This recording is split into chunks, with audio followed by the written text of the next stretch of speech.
el Poder Judicial no tenía cercanía con la gente. Las y los jueces, las y los magistrados se encerraban en su oficina. Ha sido un año de mucho trabajo y que quisiéramos que fuera más largo, tanto el año como los días, porque hay muchas cosas por hacer, muchos temas. Y en el caso de los niños y niñas es doblemente preocupante, porque cuando tú vulneras un derecho de ellos y de ellas, te marcas para toda la vida. Se cometen muchos delitos todos los días, pero a mí me da un poco de menos tristeza que ahora ya se denuncien más. Entonces son pasos importantes para que tengamos una mejor sociedad. Si tenemos una mejor sociedad, pues nuestro mundo tendrá que ser mejor.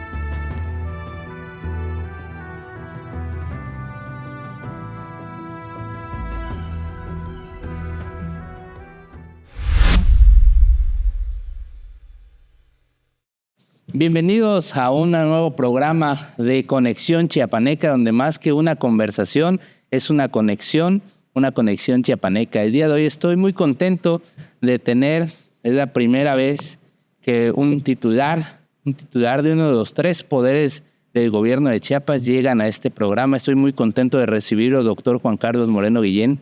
Bienvenido. Muchas gracias, muy amable por la invitación y estamos a las órdenes. Mire, explico un poco. Este podcast hablamos un poco desde la infancia y desde un poco de su carrera, su experiencia y sobre todo ahorita que estamos a 10 días más o menos, ¿no?, de cumplir el primer añito al frente de Poder Judicial. Me gustaría que nos cuentes cómo era don Juan Carlos cuando era un niño. O sea, ¿qué esperaba? ¿Quería estudiar Derecho? ¿Quería hacer... No, quería estudiar Medicina. Pero en la prepa tuve 2 influencias de abogados cercanos a la familia y fue que me decanté por la licenciatura en Derecho. De hecho, en la preparatoria, antes, no sé ahora, cursaba uno el primer año. Sí. Y al finalizar este primer año le hacían a uno un test para ver a qué se llamaba orientación vocacional. Sí. Te mandaba a algún área de 4, había sociales, económicas, químicas y física. Y para mi infortunio salí el 25% en cada área, entonces tuve que decidir un área. Sí. Entonces al final me decanté por sociales. Pero ya fue al final del primer año de la prepa, o sea, previo a eso yo quería estudiar Medicina. ¿Y qué tan importantes fueron esas influencias que usted me comenta para decantarse? Fue importante, tan importante que opté por la licenciatura en Derecho desde ese momento, desde el segundo de prepa. ¿Usted nació en Comitán? Nací en Comitán y muy pequeño me vine a Tuxtla Gutiérrez y pues yo me quedé en Tuxtla, ya no me moví y solamente por trabajo es que he salido algunos tiempos a Comitán de regreso, Veracruz, sí, Tapachula, San Cristóbal, pero la mayoría de mi vida se ha desarrollado aquí en Tuxtla Gutiérrez. Fíjese que hice mi tarea y dentro de todo me supe que usted en el 2001 ya había sido presidente del Congreso. No, en el 2001 fui diputado local, 2001-2004, y dentro de esa diputación ocupé la presidencia de la CRI, se llamaba en el tiempo, okay, que era Comisión de Régimen Interno, se fue en el 2003, que es lo que ahora es la JUCOPO. Muy joven. Estaba yo un poco chavo. Y fui el último presidente de la, en ese momento, inventada mesa directiva, okay, que es cuando ya se instituye la mesa directiva que como la conocemos hoy, como una figura permanente dentro del Congreso. Porque antes lo que existía era la gran comisión, que era el poder omnipotente de la Cámara, y cada mes se renovaba la mesa directiva. Entonces los presidentes de las mesas directivas sí tenían la representación, pero era efímera. Y a partir de la reforma del 2003 es que ya la mesa directiva queda con un carácter anual, con la representación legal y áreas dentro del Congreso del Estado. Entonces yo fui el presidente de la mesa que entregó la legislatura. Esa transición. Primero estuvo otro, el doctor Morales Medner, y luego yo como el presidente que culmina la legislatura. ¿Cómo fueron esos aprendizajes en ese momento? Porque me imagino. Pues era muy diferente la política anterior que la política actual. Eran muchos debates, se debatía en realidad, había convicciones en las diversas fuerzas políticas, en los distintos grupos parlamentarios, y se tenía que convencer a los oponentes. Como no había una mayoría calificada, Sí. o bueno, En ese momento dos era grupos dentro del partido mayoritario, pero eran dos grupos, y con todos los partidos de oposición, con un gobierno de alternancia, pues evidentemente sí la construcción de acuerdos era diferente. Tenías que platicar, tenías que dialogar, tenías que convencer, y así se construían las votaciones. No era que llegaba una iniciativa y todos a favor. Sí. No, tenía que haber una labor de convencimiento, pero en ese momento también los diputados y las diputadas, que eran pocas, todavía no había paridad de género, sí eran muy inquietos e inquietas, y metían muchas iniciativas que se usaban como negociación con las iniciativas que llegaban del Ejecutivo. Entonces sí era una legislatura productiva, y los diputados y diputadas se metían a los temas, ¿no? Fue un buen aprendizaje, una gran escuela. Aprendes a ser plural, aprendes a escuchar, aprendes a que no siempre tienes la razón. Sí. Sin embargo, te forja mejor como persona en un ambiente de diálogo permanente con tus iguales en el cargo, pero que no tienen las mismas convicciones e ideología que tú. Es importante. Era un juego de ajedrez, casi. Era mucho cabildeo, era mucho hablar. Era bonito, la verdad, fue muy bonito. Una gran experiencia. Llega usted y de ahí empieza una carrera jurisdiccional también. No, de ahí me voy a la notaría y regreso a la Comisión de Derechos Humanos, Comisión Estatal de Derechos Humanos.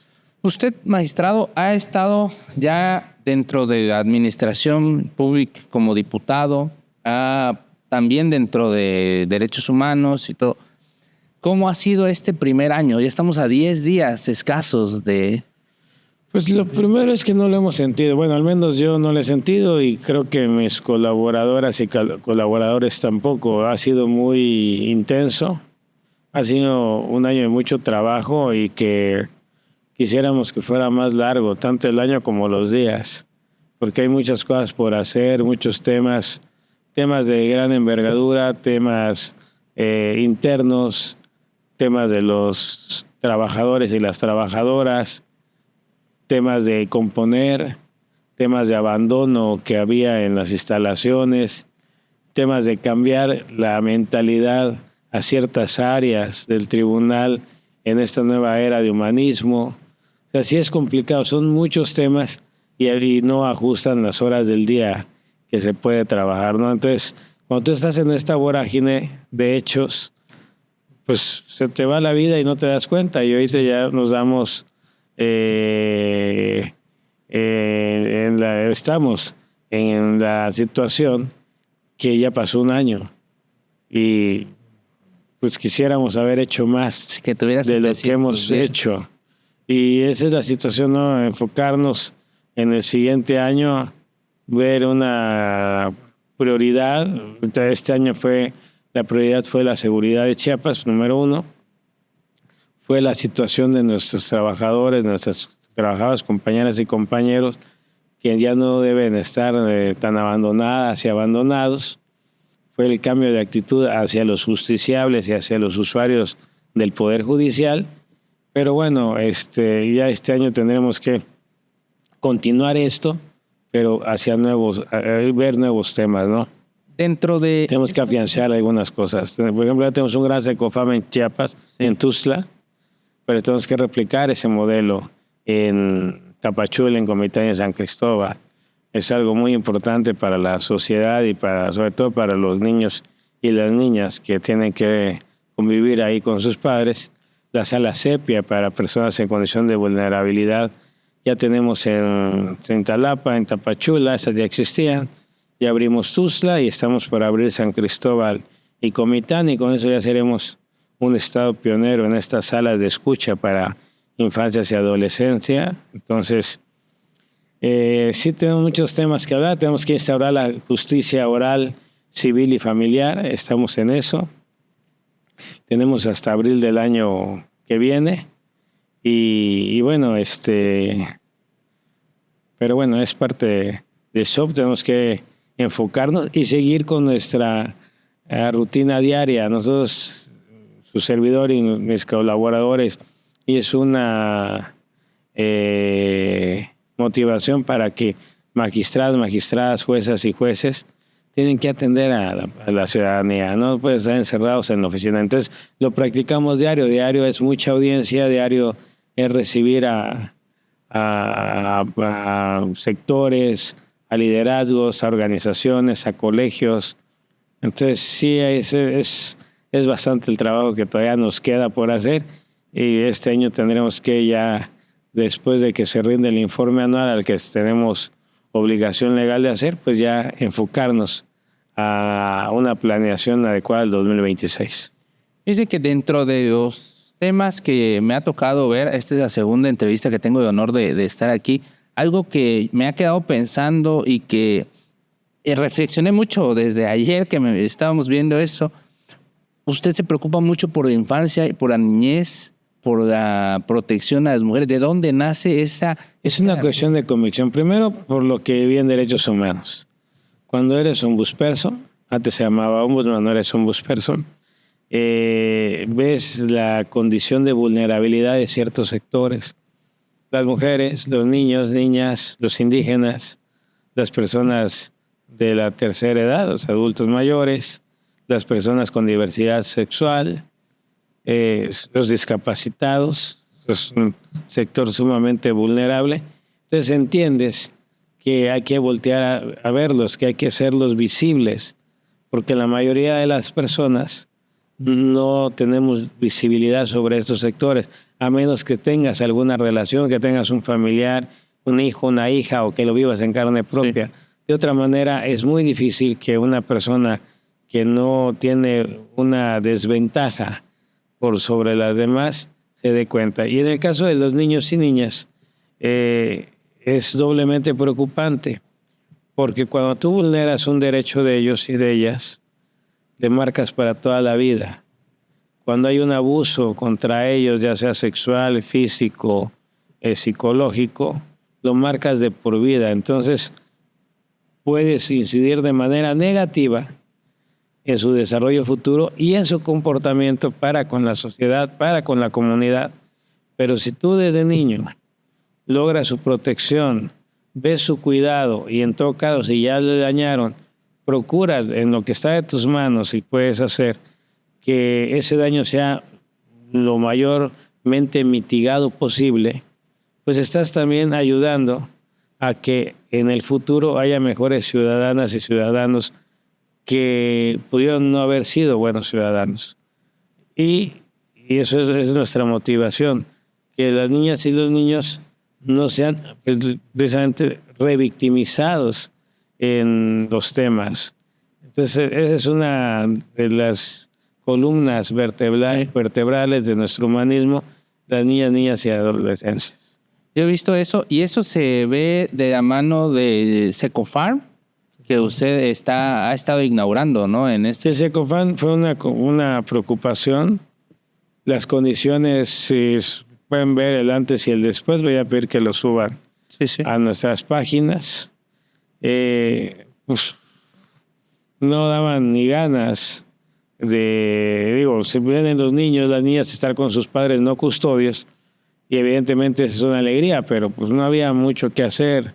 Había unos juegos viejos de un parque que existió, unas bancas de cemento y tierra, y pasto, tierra. Sí. Pero entonces pensamos cómo podemos hacer más armonioso el lugar donde ellos van a convivir 1 hora o 2 con su padre no custodio. Primero fue un cambio de actitud.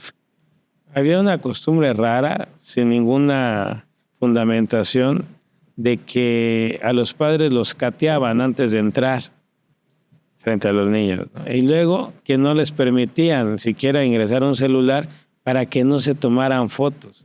No sé dónde sacaron eso, porque además es hasta, a veces que no quiero usar una palabra muy fuerte, es irracional, es ilógico que el único momento que tú como padre convives a la semana, a la quincena, al mes, con tu menor hija o hijo, no puedes tener un recuerdo de ello, ¿no?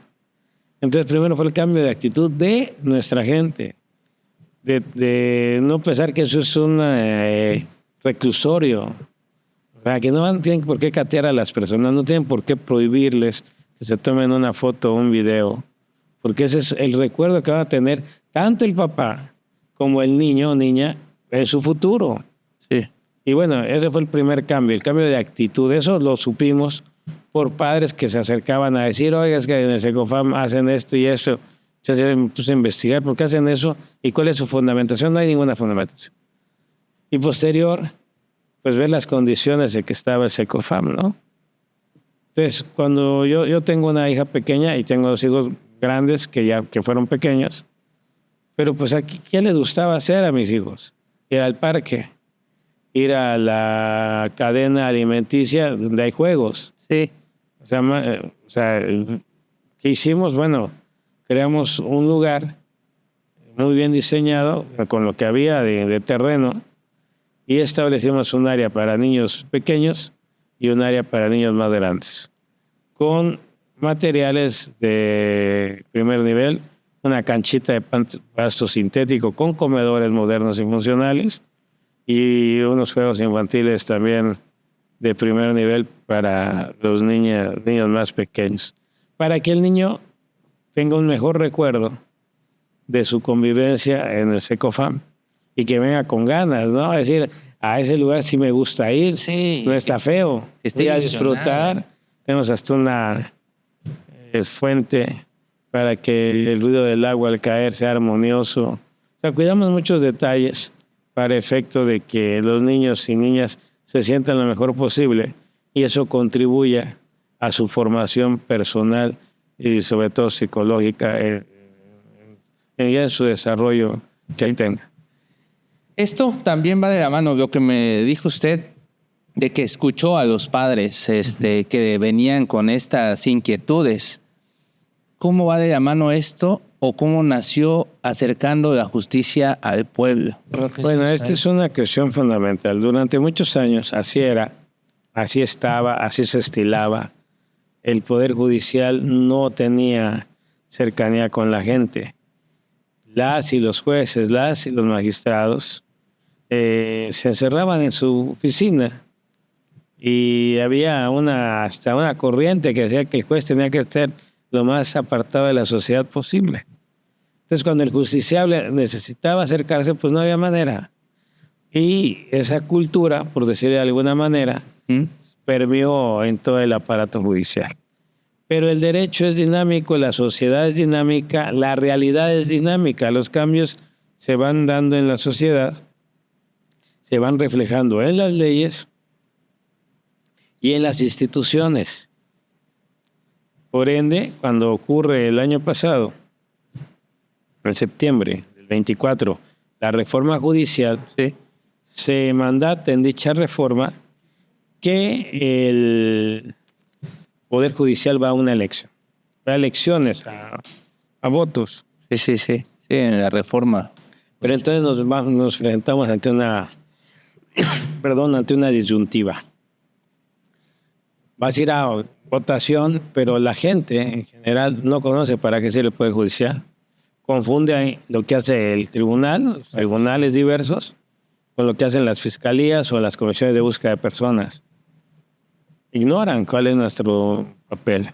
Y la gente que acude, pues es una parte de la población, ¿no? No es toda la población.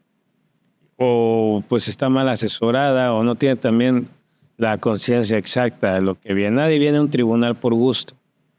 Viene por una demanda de justicia o porque es demandado de justicia.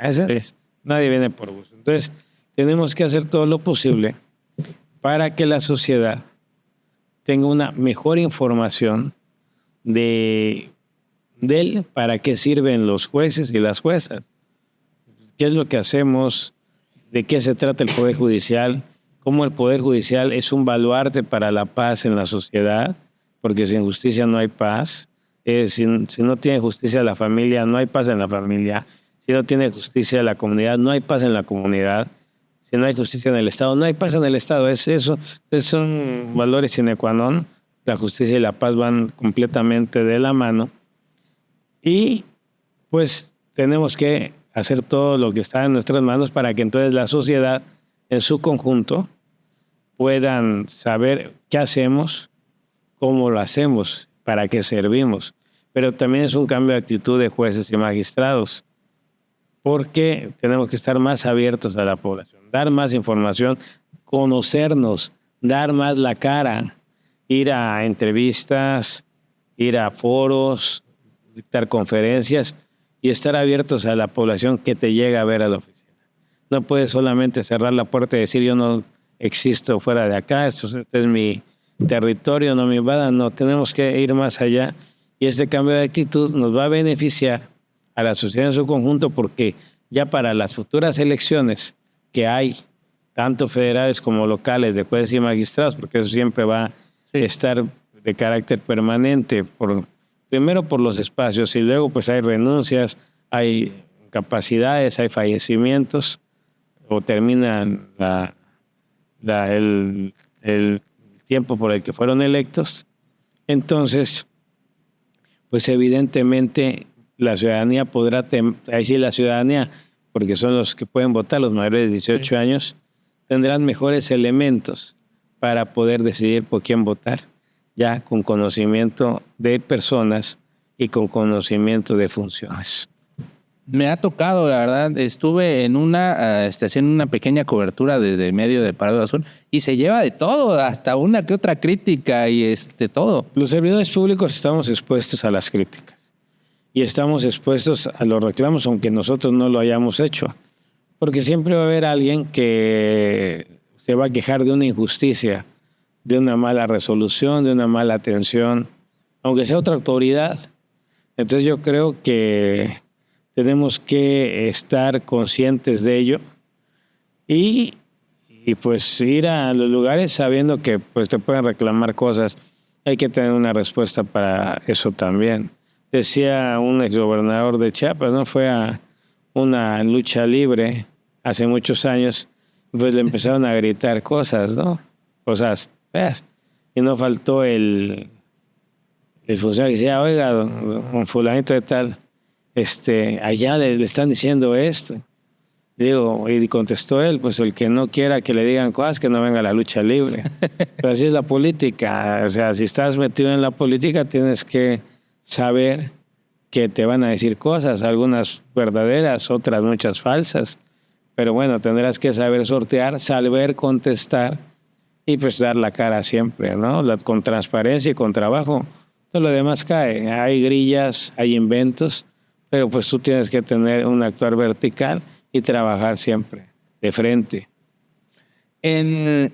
¿Nos podría dar nada más un poquito de tema? Porque vi hace poquito que salió el modelo Sepia.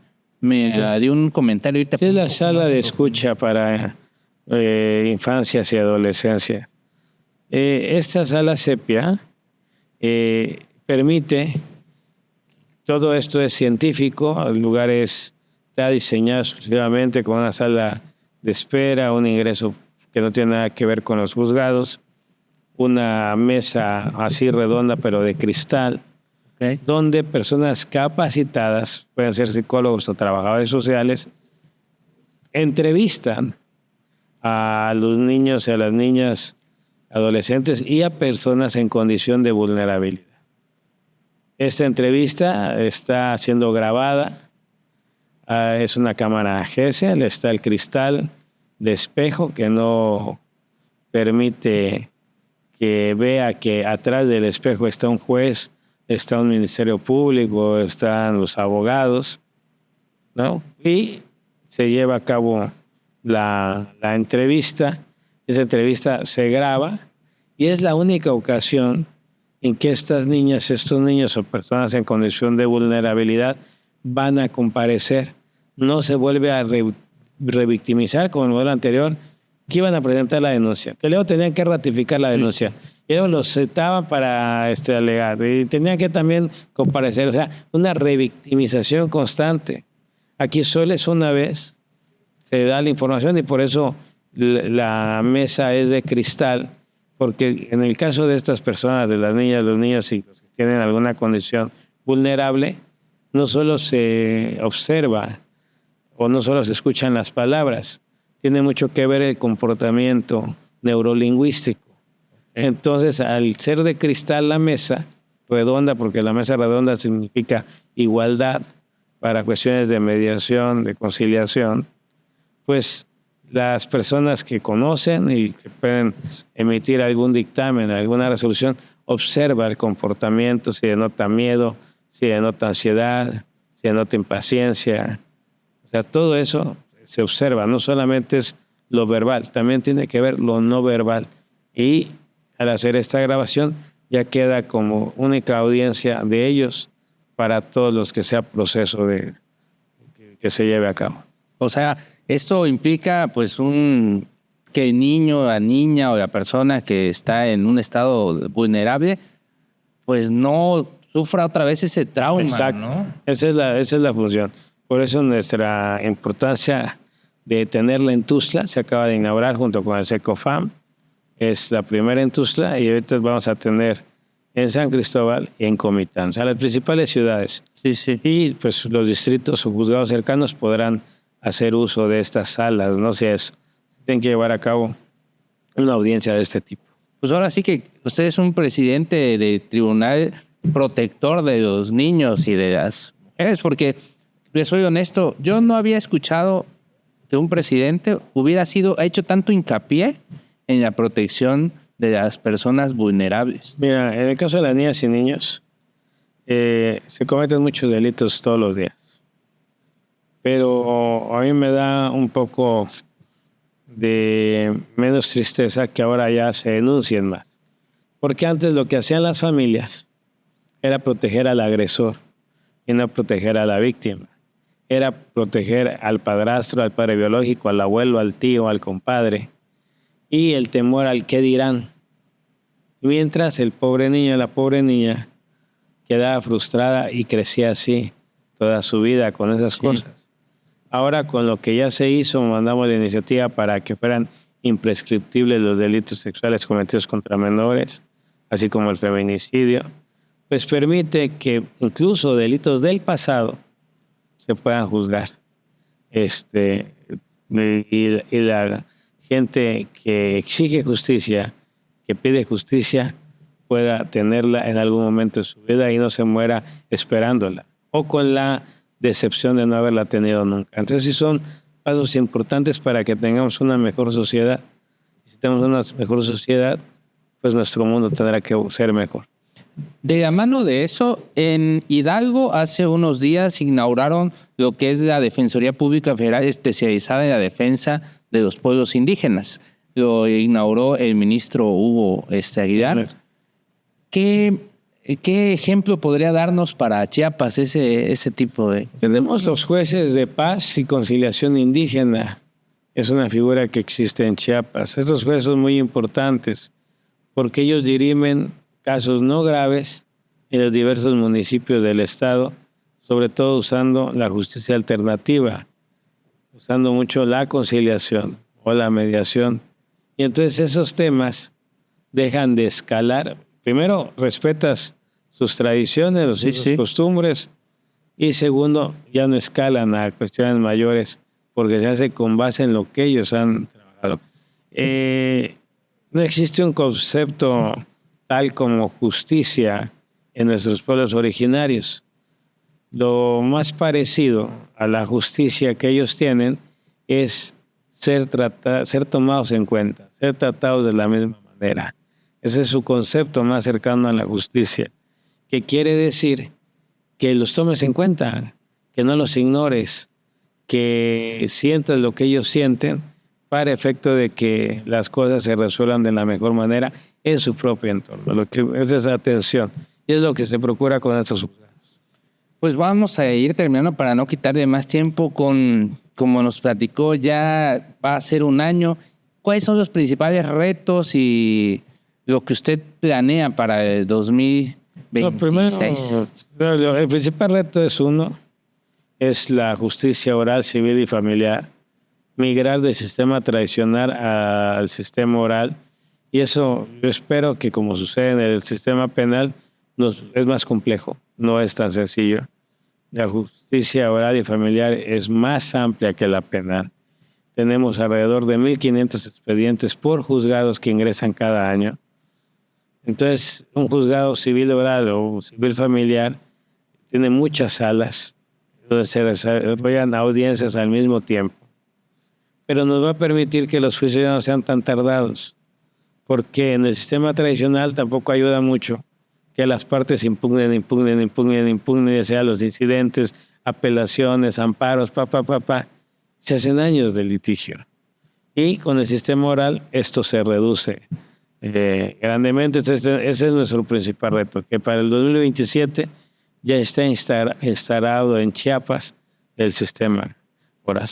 Muchísimas gracias, magistrado presidente. Espero que esta no sea la última vez, que nos invite hasta ver si podemos llegar un día a un psicofarm para conocer. Está abierto. Hacer unos videitos. No, adelante. Que la gente... Chequenlo con el área de comunicación social, con la Universidad Cassandra. Sí. A efecto de que ya háganlo. Por mí encantado, que la gente conozca más que lo que es el Poder Judicial, lo que hacemos. No solo son jueces, no, hay muchas áreas. Muchísimas gracias y gracias a todos por estar en esta más que una conversación, es una conexión chiapaneca. Hasta luego.